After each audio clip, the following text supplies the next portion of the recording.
Hello ladies and gentlemen, I am Riddhi Suteri and I am a keynote guest speaker for the today's event.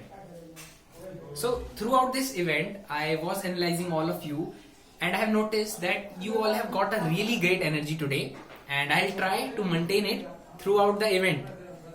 So with that being said, I would jump straight into my talk, and the topic for today's talk is teamwork and collaboration. So before starting the talk, I would like to ask you a question.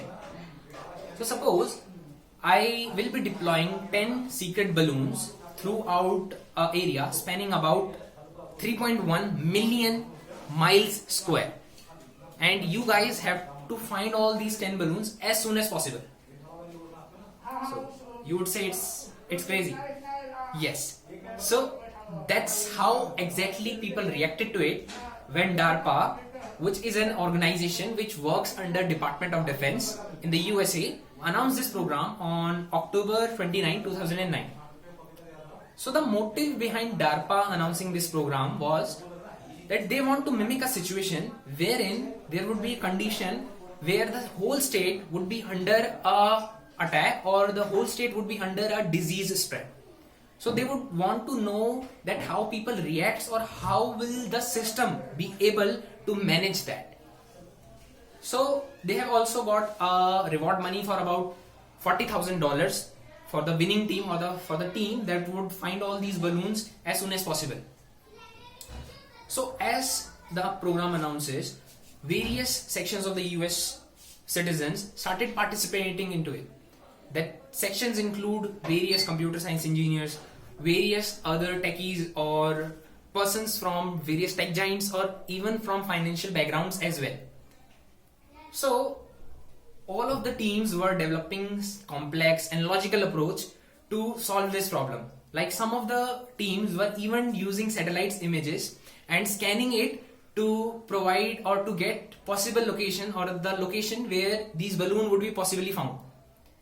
With all of these teams, there was a team with the name Team MIT, and this team was not even aware of this program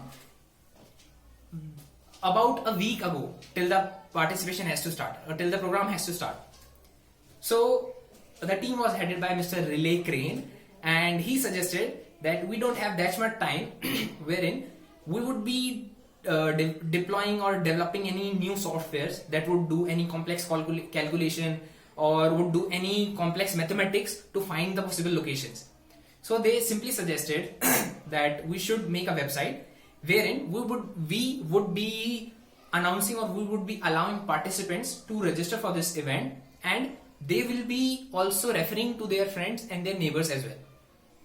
So compared to the other team's effort or the logics or the approach they were putting, this team's effort sounds very silly and most of the people even started laughing at it. So, but interestingly, what this team did was they were finally able to get around 4,666 or 65 participants before the event has to start. And on 5th of December 2009, when the event really started sharply at the 10 a.m.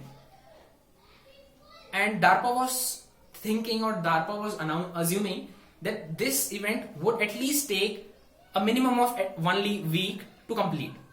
And quite interestingly, after 8 hours, 52 minutes and 46 seconds later, the DARPA announced its winner. And ladies and gentlemen, can you guess who was the winner of this event? So it was none other than Team MIT. So now, what do you think?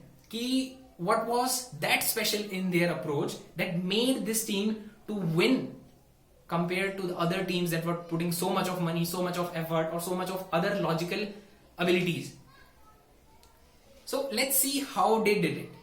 First of all, what other teams were doing was they were simply allowing participants to come into their team and they would be developing softwares or anything like that. But what Team MIT was doing was they were simply allowing users to sign up for the event and they have to refer it to their relatives and so on. And the interesting part comes here. If any one person founds a balloon, he would be awarded with a $2,000 US, and the person who referred this person would also get an amount of $1,000. And similarly, as the chain goes on, the person would get a $2,000, the person who referred this person would get $1,000, and the person who referred this person would get a $500.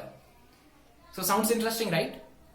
So in this way, if we can analyze the situation, what the team MIT did was, they were simply trying to participate more and more people into this program, and they were simply building a complex network wherein each person, after they refer to a person, they were simply increasing his or her probability of winning a reward, irrespective of that person getting the balloon or not. But if he signs up too many people for the event, he would have more probability for getting a reward. And irrespective and despite the other teams, what were they doing? They were doing ki you get into our team, if you win the or if you find the balloon, you would get a reward. If not, you won't be getting anything. So this thing in the team MIT made this team more feasible or more prone to get a balloon. And this thing worked so well that they were able to get all those balloons within less than 9 hours of the event. So I hope you might have got very real insight about how team collaboration and how working together in a network builds or will get you more results, better results than deploying any complex softwares or using any logical approach to them. So with this event, I would like to conclude a very famous quote by legendary player Michael Jordan, which says ki talent might win you the games, but teamwork would win you championships.